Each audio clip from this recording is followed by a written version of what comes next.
అధ్యక్ష మీరు రైతు భరోసాలో 5 minutes లా కంప్లీట్ చేస్తా అంటే చేయండి, లేకుంటే మైక్ కట్ చేసేస్తాం.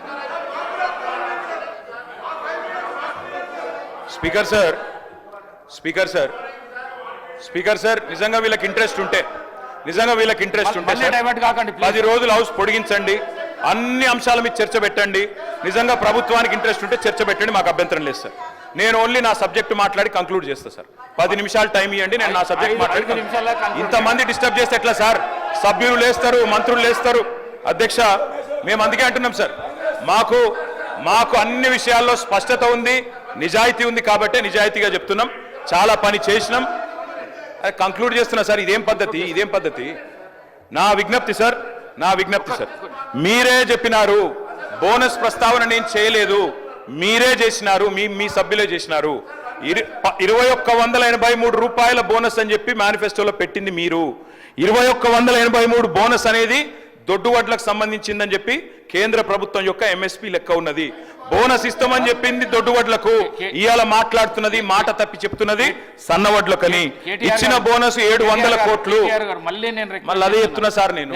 వాళ్ళు అడ్డమైన మాటలు మాట్లాడచ్చు, మేము మాట్లాడద్దా సార్? వాళ్ళు ఏది పడితే అది మాట్లాడచ్చు, మంత్రులు కూడా నోటికి వచ్చినట్టు మాట్లాడచ్చు, మేము వివరణ కూడా ఇవ్వద్దా? ఇదేం పద్ధతి? అధ్యక్ష, బోనస్ బోగస్ అయ్యింది.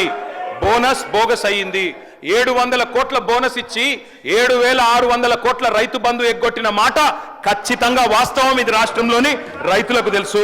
అందుకే అంటున్న అధ్యక్ష, రుణమాఫీ ఉత్తదయింది, బోనస్ బోగస్ అయింది. రైతు బంధు కాదు అధ్యక్ష, దాని పేరు మార్చి రైతు భరోసా అని పెట్టి ఏదో మారుస్తున్నారు అధ్యక్ష. మీరు రైతులను ఏ మారుస్తున్నారు తప్ప ఏది కూడా చేస్తలేరు. అధికారంలోకి వస్తే తొలి కేబినెట్ లోనే రైతు భరోసాకు చట్టబద్ధత, 6 గ్యారెంటీలకు చట్టబద్ధత అన్నారు. తొలి కేబినెట్ జరగలేదా ఇంకా? లేకపోతే తొలి సంవత్సరం దడిచినా కూడా వ్యాధికి వస్తలేదా? మీరు రాహుల్ గాంధీ గారు చెప్పిండ్రు, ఏడబైంది మాట అని అడుగుతున్నాం. అధ్యక్ష, ఇంకొక మాట అధ్యక్ష, ఈ కాంగ్రెస్ పరిపాలనలో గత సంవత్సర కాలంగా రైతు బతుకుకు భరోసా లేదు, రైతు భూమికి భరోసా లేదు.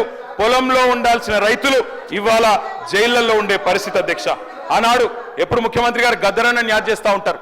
గద్దరన్న ఒక మాట చెప్పిండు అధ్యక్ష, దుక్కులు దున్నే రైతులకు బేడీలు ఎందుకురో అని పాట పాడిండు అధ్యక్ష.